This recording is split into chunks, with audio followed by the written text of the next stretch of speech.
Welcome back, everyone. Today we are starting the Eastern Hemisphere during the Middle Ages.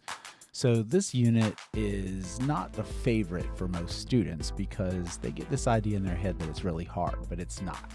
It's about trade routes and goods and ideas and technology. So right off the bat, I'm just going to get to it.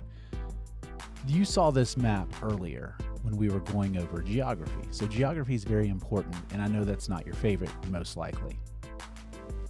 So while this may not be everybody's favorite, it's not that hard. This map is something you saw earlier when we did the geography at the beginning of the series, and we're going to be touching on it again. I've made some different maps that look slightly different to highlight. So remember, you can pause, rewatch these as much as you need to. So this is just a primer to get you to remember what we saw earlier on in this series. So the main thing to understand is there are 5 major trade routes. You're going to learn to identify them on a map, and you're going to learn what goods were possibly traded through these trade routes. Sounds very complicated, but honestly it's not. Okay, so here are your 5 major trade routes during this time period. The Silk Roads, or as they're being referred to now as Silk Routes. This is where silk was traded from China all the way to the Mediterranean basin, possibly with Romans. We have maritime routes across the Indian Ocean, trans-Saharan routes across North Africa, northern European links to the Black Sea, and the South China Sea and lands of Southeast Asia trade routes. So we'll take a look at all of these really quickly.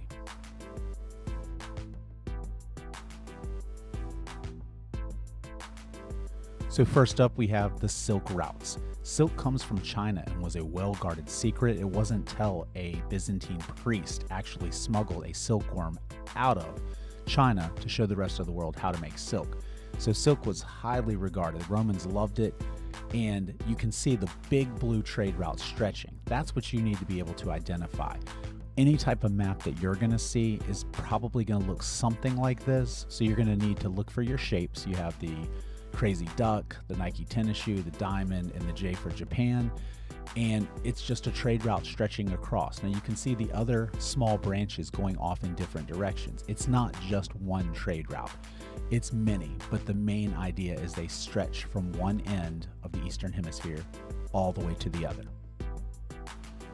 Next up, we have maritime routes across the Indian Ocean. So maritime is a vocabulary word that you should know.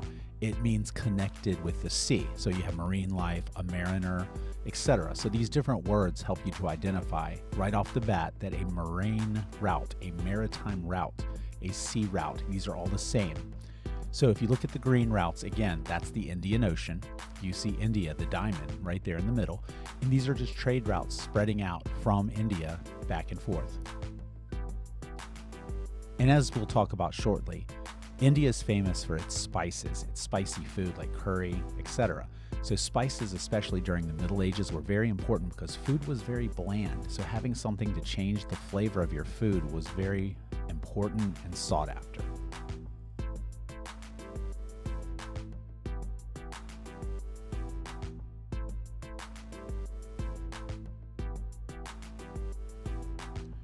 So here we have another vocabulary word, trans-Saharan routes across North Africa.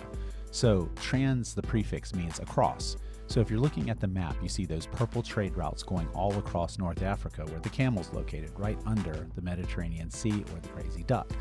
So these trans-Saharan routes are most famous for trading gold for salt.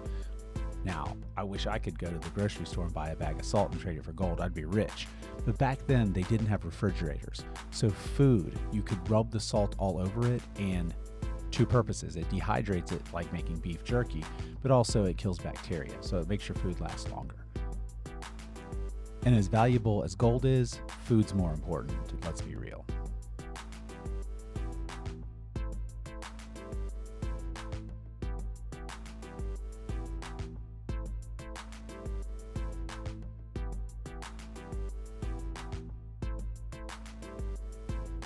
So next up we have Northern European links with the Black Sea. You find the Nike tennis shoe, and once you find that, you find Northern Europe. So Europe, remember, is above the Mediterranean basin or the crazy duck, and you can see the map, how the arrows are going back and forth from England to France, And it's really not that hard. You just have to be calm and tell yourself, hey, I know where the Black Sea is, and I'm going to find Europe, which is above the Crazy Duck. And very similar to the last one, the South China Sea and lands of Southeast Asia routes are identified over to the eastern part of the map or to the right of the map. They're identified in red. So you can see you're finding China. If you can't remember the J for Japan, and China's kind of right across from it to the west, or Japan is to the east of China. So again, you're just looking at the map and you're saying, hey, I see that that's close to China and Japan, therefore that's Southeast Asia.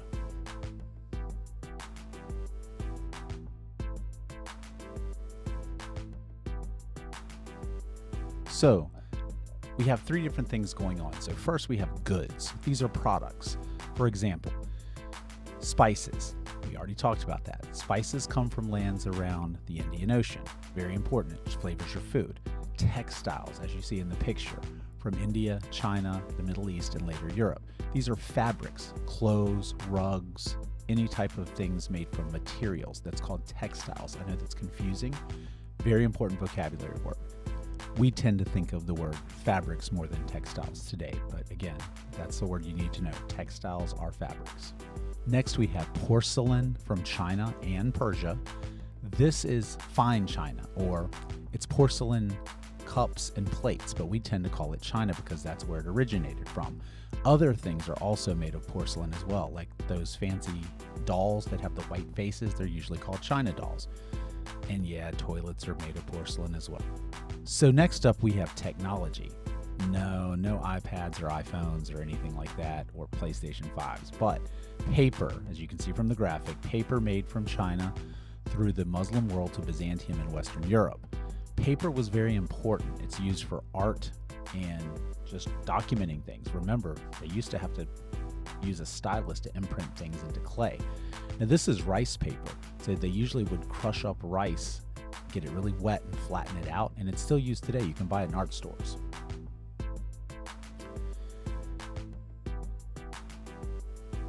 Next, we have the Skyrim water wheel. Water wheels and windmills come from the Middle East, and again, this is from the video game Skyrim, where this is used as a sawmill. The water pushes the wheel, which turns a crankshaft, which then has a saw.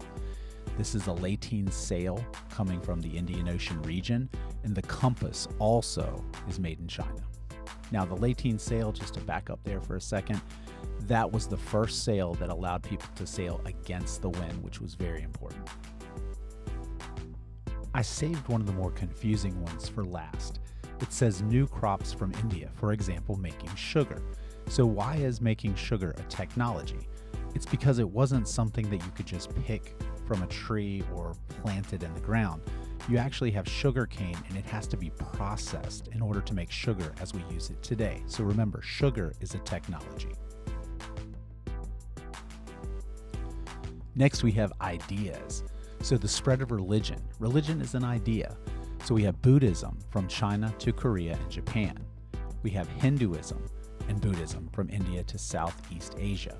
So Islam also spread to West Africa, Central and Southeast Asia as well. So religions are a big deal in terms of the spread of ideas. So next up, we have printing. So if you look to the picture, this is carved out of wood. And then what they would do is use it in the same way we would use a rubber stamp.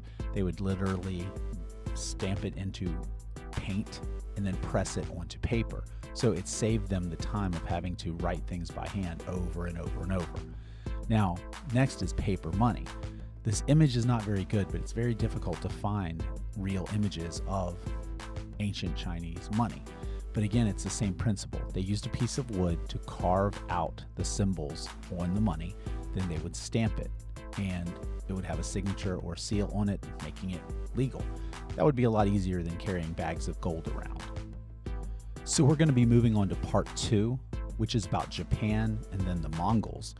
And that at least has a little bit of video gameplay. I apologize, but there's not too many video games out there that are using trade routes. That probably not that you'd be interested in. But anyway, rewind this, watch it as many times as you need to. Again, people have a negative attitude because they think that this is boring, but all you're doing is paying attention and associating the different routes with the maps that you've already been using all year. Good luck and see you in the next video.